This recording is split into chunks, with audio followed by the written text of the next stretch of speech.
दोस्तों नमस्कार, मैं हूं राकेश कुमार। मत अभिमत पर आपका स्वागत है। नगर निकाय चुनाव को लेकर जो मामले न्यायालय में लंबित हैं या क्या मामला है, इन सारी चीज़ों को लेकर मैंने कल एक वीडियो डाला था, जिसमें हरिनारायण शर्मा के मामले में हाई कोर्ट ने जो बातें कही हैं उसको स्पष्टता के साथ आपको बताने की कोशिश की थी। आपको याद होगा कि सुनील कुमार इसके याचिकाकर्ता हैं। पिछले दिनों सुप्रीम कोर्ट ने जिस मामले का निस्तारण करते हुए कहा था कि आप एक फ्रेश याचिका हाई कोर्ट में डालिए, और हाई कोर्ट को भी यह निर्देशित किया था कि 4 महीने में इस मामले का निपटारा कर देना है। फिर मैंने कहा था कि 2-3 दिन के अंदर में ये जो सुनील कुमार और उनके सहयोगी हैं, मैं उनसे बात करूंगा और आपके द्वारा पूछे जाए जो कमेंट्स में जो बातें आ रही हैं उन सारे चीज़ों को आपके सामने रखने की कोशिश करूंगा। देखिए, यह संजोग है कि बापू की कर्मभूमि मोतिहारी में उन लोगों ने एक बैठक की। ये जो जितने भी लोग हैं जो लड़ रहे हैं, जो आरक्षण के मुद्दे को लेकर इस मामले की लड़ाई कर रहे हैं, और यह भी कब, जब चुनाव की प्रक्रिया शुरू नहीं हुई थी उसके पहले से, तो ये लंबी लड़ाई जिन्होंने लड़ी है, उनके जो सहयोगी हैं, वो लोग आज आए थे मोतिहारी। और मोतिहारी इसलिए कि मोतिहारी के जो नगर निगम के पूर्व अध्यक्ष रही हैं अंजू देवी, उनके पति हैं भोला गुप्ता, उन्होंने आमंत्रित किया था मोतिहारी में। वो मोतिहारी में आए थे, मोतिहारी में उनका स्वागत किया गया और उन लोगों की एक बैठक हुई। संयोग से ये बात जब मुझे पता चला तो मुझे लगा कि उन लोगों से बात करके आपके सामने सारी बातों को रखना चाहिए। और मैं भी वहाँ पहुँचा। उन लोगों की जब बैठक समाप्त हुई तो सारे लोगों से हमने बात की तो बहुत सी चीज़ें सामने आई। हालांकि उन चीज़ों के विषय में मैं पहले भी बता चुका हूँ, लेकिन बार बार कमेंट में जो बातें आ रही थी किसी मुद्दे को लेकर, उन सारे मुद्दों को मैंने कोशिश किया कि उनके सामने रखूं।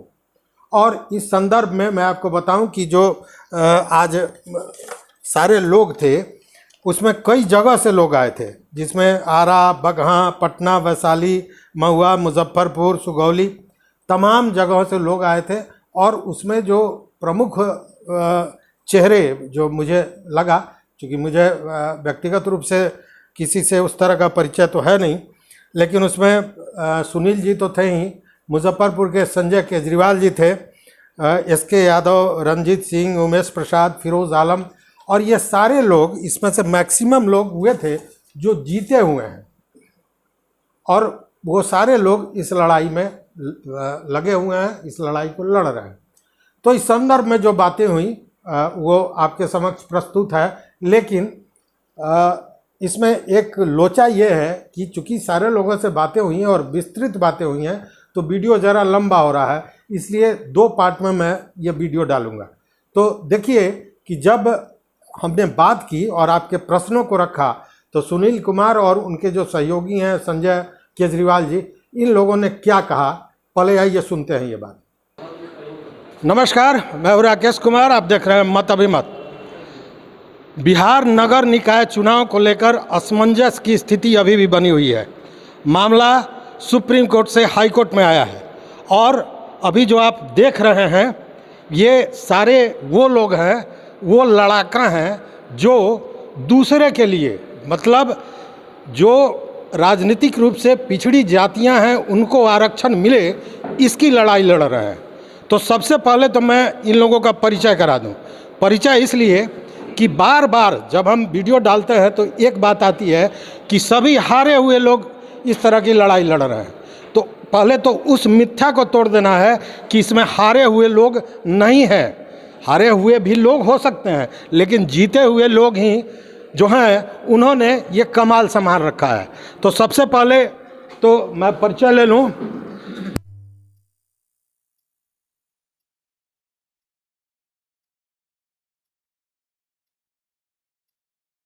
रंजीत सिंह। परिचय पूरा दीजिए। मेरा नाम रंजीत सिंह। कहाँ से हैं? रक्सौल से हैं हम।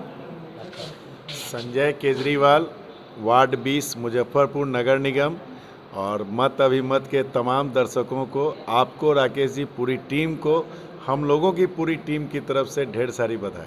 बहुत बहुत धन्यवाद। और मैं बता दूं संजय केजरीवाल जी के बारे में कि मुजफ्फरपुर के 49 वार्डों में सबसे अधिक मतों से जीतने वाले हैं ये, इसलिए उस मिथ्या को पहले आप लोग तोड़ लें कि जो हारे हुए लोग हैं वही ये काम करते हैं। सर, आपका परिचय?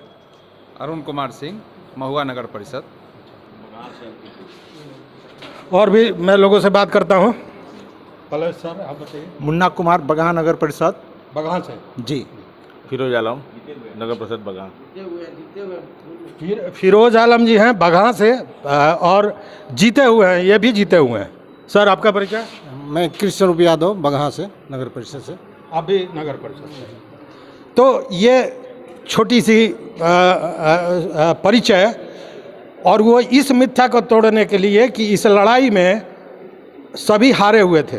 ये चंपारण की धरती है और आज यहाँ इन लोगों की एक बैठक हो रही थी जिसमें आगे की रणनीति तैयार की जा रही थी। और मैं बताऊं कि आगे की रणनीति नहीं तैयार की जा रही थी, ये एक तरह से हम ये कहें कि विजय जो आने वाला है उसकी खुशियां मनाई जा रही थी। इसी को लेकर यह बैठक थी। और इस बैठक में क्या होने वाला है, सर मैं आपसे निवेदन करूँगा, थोड़ा कुर्सी सर आप आगे कीजिए। हम सुनील जी से इस पर पूरी बात करते हैं। सबसे पहली बात, अभी बीच में एक बात आ रही थी कि सुनील जी भाग गए, डर गए, हार गए, इस विषय में क्या कहिएगा? नहीं, बिल्कुल नहीं। न्यायालय से ऐसा कोई आदेश नहीं आया है या कोई ऐसा नहीं है कि पिटिशनर भाग गए हैं। न्यायालय में तो न्याय के मंदिर में याचिका लगा हुआ है, तो यहाँ भागने और विड्रॉल करने का प्रश्न कहाँ है? तो विलम्ब का क्या कारण है? विलम्ब का मेन वजह ये है कि अभी जस्ट हम लोग का 11 तारीख को सुप्रीम कोर्ट में एक डिप्टी मेयर के मामला का चल रहा था। उस संजोग से उस दिन माननीय न्यायाधीश छुट्टी पर थे, इसलिए अब विलम्ब नहीं होना है और कल से ही बहस स्टार्ट होगा। कल भी मेंशन होगा और कल मतलब कल मेंशन होगा और उसके बाद सुनवाई होगी।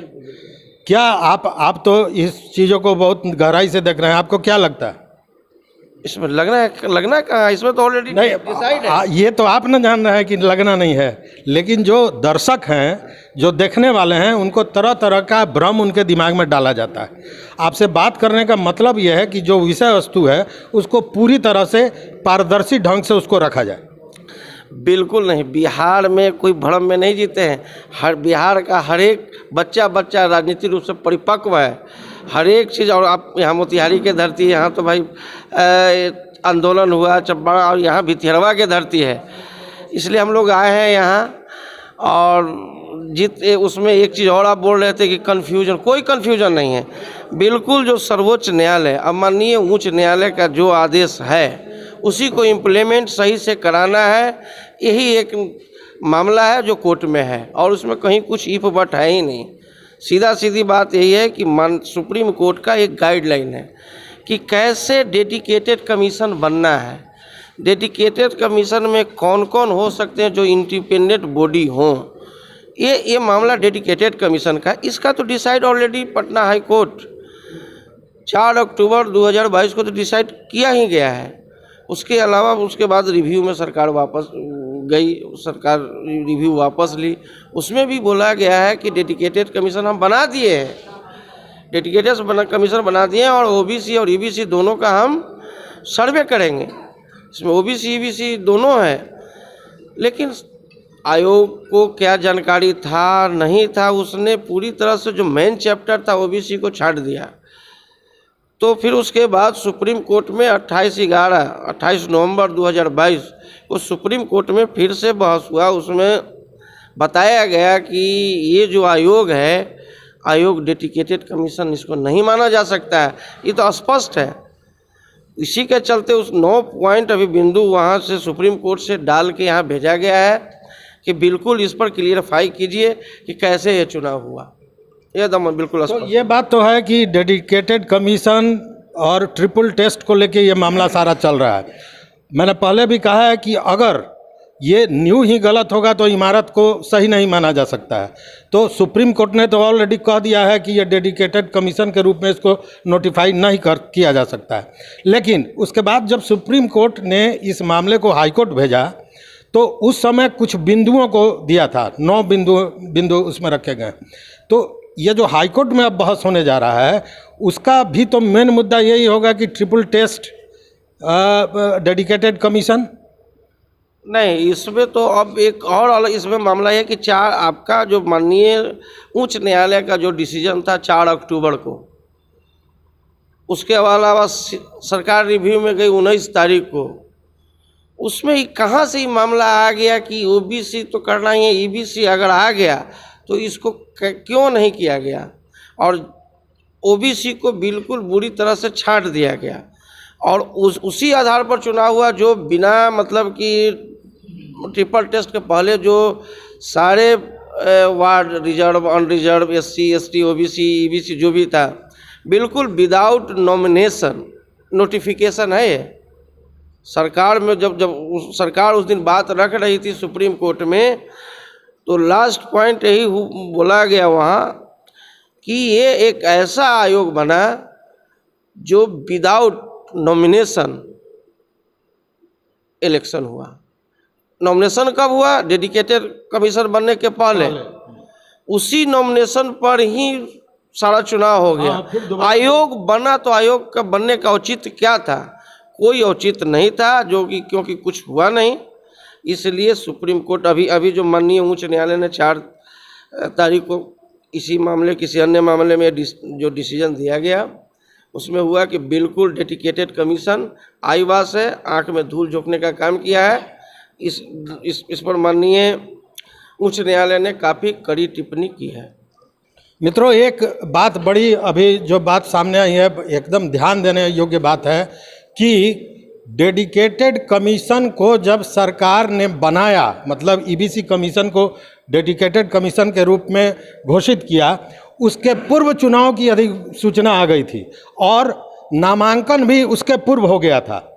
उसके बाद में हाईकोर्ट ने रोक लगाई थी। उसके बाद में इन्हें डेडिकेटेड कमीशन बनाया। फिर डेडिकेटेड कमीशन बनाने के बाद ट्रिपल टेस्ट की प्रक्रिया, तथाकथित प्रक्रिया पूरी की गई और उसके बाद चुनाव हुआ, लेकिन दोबारा नॉमिनेशन नहीं हुआ।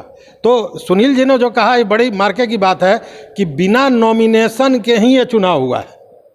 क्या यही बात है? दूसरी बात कि कल जो हरिनारायण शर्मा का एक मामला था इसी को लेके, उसमें भी हाई कोर्ट ने कहा कि जब ट्रिपल टेस्ट के पहले भी 20% ही आपने दिया था आरक्षण, उसके बाद भी 20% ही हुआ, कोई चेंज नहीं हुआ, ये कैसे? तो ये भी बड़ी बात है। इस पर आप क्या कहेंगे केजरीवाल जी? किस मुद्दे पे? मुद्दे पे कि ये जो लड़ाई है इसमें आपकी क्या स्थिति है, अब आप ये बताइए। सबसे पहले तो मैं चंपारण की पावन भूमि को नमन करता हूं कि देश की आज़ादी की लड़ाई की शुरुआत, सफल लड़ाई की शुरुआत, मतलब गुलामी से आज़ादी जो मिली हम लोगों को, इसकी सफलता की शुरुआत इसी चंपारण की पावन धरती से हुई। आज हम लोग आरक्षण रूपी जो एक शैतान का जो बिहार सरकार और चुनाव आयोग के द्वारा जो कुचक्र चल रहा है, उसको हम लोग अपने आदरणीय भाई सुनील जी के नेतृत्व में हम लोगों ने भी सोचा कि जब महात्मा गांधी ने इस पावन धरती का नमन करके देश को आज़ाद कराया, तो हम लोग भी इस पावन धरती को नमन करके ही यह जो अंतिम 90 दिन की लड़ाई बची है, इस लड़ाई को ख़त्म करें। मैं आपको एक चीज़ जानकारी के लिए बता दूं, बहुत बढ़िया एक भाषा मैंने सुनील भाई से सीखी है कि कुछ लोग ये भी कहते हैं कि ये लोग जो केस लड़ रहे हैं ना, ये लोग आरक्षण विरोधी हैं। आप गौर कीजिएगा राकेश जी कि पूरे हिंदुस्तान में मुझे बता दीजिए कि ईबीसी कोई शब्द है क्या? नेशनल सूची में ईबीसी कोई शब्द है क्या? नेशनल सूची में आरक्षण किसको दिया गया? ओबीसी को। मतलब दिल्ली से जो ट्रेन चलती है आरक्षण की, ओबीसी बॉगी पूरे हिंदुस्तान में जाती है तो ओबीसी रहती है, बिहार में घुसते ही वो ईबीसी हो जाती है। हमारा कहना है ओबीसी को आरक्षण दो। और फिर माननीय सर्वोच्च न्यायालय ने ये कहा, ओबीसी में भी बड़ी सुंदर बात कही कि कोई शैक्षणिक आधार नहीं, कोई आर्थिक आधार नहीं, राजनीतिक पिछड़ापन जिसको हम लोग ट्रिपल टेस्ट कहते हैं। तो जब इतनी सुंदर बातें कर दी, अब आइए बिहार सरकार में जो सुनील जी के द्वारा जो केस आरक्षण के मुद्दे पे किया हुआ है, एक तो हमारी लड़ाई किसी व्यक्ति विशेष के विपरीत नहीं है। मैं वैश्य समाज से आता हूं, मैं आपको कहता हूं कि हम लोग 56 उपजाति में बटे में, हमारे वैश्य समाज के 2 ही जाति, एक तेली समाज और एक कानू समाज, इनको ईबीसी का लाभ है। हमारी लड़ाई है 56 को लाभ दीजिए। हम विरोधी कहाँ हैं? हम तेली समाज या कानू समाज के विरोधी नहीं हैं। हम कहते हैं 54 को भी जोड़ दो, 54 के पक्षधर हैं। हम 54 के पक्षधर हैं। ये बात लोगों को समझनी होगी कि सुनील यादव जी, चाहे संजय केजरीवाल, चाहे फिरोज आलम जी, जितने लोग यहाँ, भोला गुप्ता जी बैठे, कोई आरक्षण विरोधी नहीं है। हम सभी लोग आरक्षण के समर्थक हैं, लेकिन आरक्षण की मापदंड मतलब फेस देख के, चेहरा देख के, कैटेगरी देख के नहीं, राजनीतिक पिछड़ापन। 282 नगर पंचायत, नगर परिषद, नगर निगम है पूरे बिहार में। ट्रिपल टेस्ट क्या कहता है कि मुजफ्फरपुर के अंतर्गत अगर कटरा है, सकरा है, मुरौल है, मोतीपुर है, कांटी है और मुजफ्फरपुर नगर निगम, 6 जगह का अलग अलग सर्वे करके आरक्षण का रोस्टर निर्धारित होना चाहिए। यह नहीं कि मुजफ्फरपुर का रोस्टर 5 नगर पंचायत, नगर परिषद पे लागू होना चाहिए। तीसरी बात कि जब कोर्ट ने 4 अक्टूबर को निर्णय क्या दिया, यही निर्णय दिया ना कि आपकी आरक्षण पद्धति खराब है, हम चुनाव को स्थगित करते हैं। आप माननीय सर्वोच्च न्यायालय के गाइडलाइन के हिसाब से डेडिकेटेड कमीशन बना के, आप मतलब जैसे समर्पित आयोग बना के, आप ट्रिपल टेस्ट के संधारण करते हुए आप आरक्षण लागू करें, अन्यथा सामान्य पे चुनाव कराएं। यही आदेश 4 अक्टूबर को।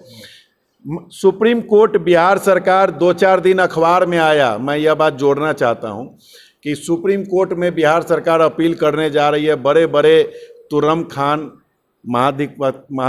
अधिवक्ताओं को उसमें अपीयर करेंगी।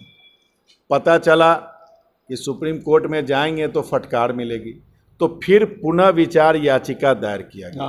19 तारीख को पुनः विचार याचिका दायर की जाती है, 4 बजे वापस ले ली जाती है। क्यों? हमने समर्पित आयोग बना दिया। अरे समर्पित आयोग किसको कहते हैं? सुप्रीम कोर्ट की गाइडलाइन तो जान लेते। मैं बिहार सरकार से यह मतलब कहना, अच्छा सर, इसमें एक बात हम इसमें एक मिनट सुन लिया जाए। क्यों मैं यह बात कर रहा हूं कि समर्पित आयोग में यूपी का आप देख लीजिए, मैं वही चर्चा करने जा रहा था। यूपी का देख लीजिए, IAS पदाधिकारी, मतलब जुडिशरी के मतलब बड़े मतलब रिटायर्ड जज। फिर आप महाराष्ट्र का देख लीजिए, यहाँ पे आपने किसको बनाया? 5 राजनीतिक कार्यकर्ता को। वहाँ पे जो गजट है महाराष्ट्र का, यूपी का, उस गजट को आप देखेंगे तो उनको क्या काम करना है उसका सारा जिक्र है। यहाँ क्या है? एक फ्लैट संख्या, एक व्यक्ति का नाम। आप माननीय सर्वोच्च न्यायालय, मैं कहता हूँ ये लड़ाई सुनील यादव जी की नहीं है, ये लड़ाई हम तमाम लोगों की नहीं है। यह आपने, बिहार सरकार ने तो सुप्रीम कोर्ट के आदेश की अवहेलना की।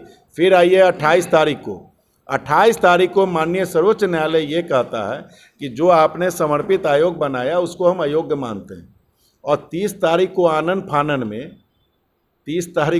फानन में आप चुनाव डिक्लेयर कर देते हैं।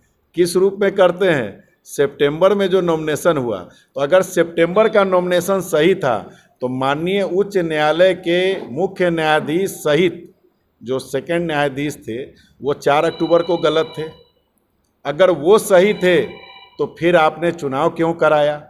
अब रहा सवाल कि सुप्रीम कोर्ट हाई कोर्ट को क्यों भेजा। तो सुना आपने, मुझे लगता है कि बहुत सी जो बातें, जैसे आरक्षण, डेडिकेटेड कमीशन, ट्रिपल टेस्ट, इन सारे चीज़ों के बारे में पूरी तरह स्पष्टता से बातें समझ में आ गई होंगी। लेकिन आखिर सुप्रीम कोर्ट ने यह मामला हाई कोर्ट को क्यों दिया? इस तरह की तमाम और प्रश्न हैं जो बचे हुए हैं। इसको हम अगले जो वीडियो डालेंगे उसमें, मतलब इसी इंटरव्यू का दूसरा पार्ट मैं डालूंगा। और तब तक आपसे निवेदन है कि अगर चैनल को आपने सब्सक्राइब नहीं किया है तो उसे ज़रूर सब्सक्राइब कर लें, घंटी जैसी आकृति है उसको दबा दें, ताकि हम जो वीडियो बनाते हैं, जो जानकारी देते हैं, वो आप तक पहुँचे।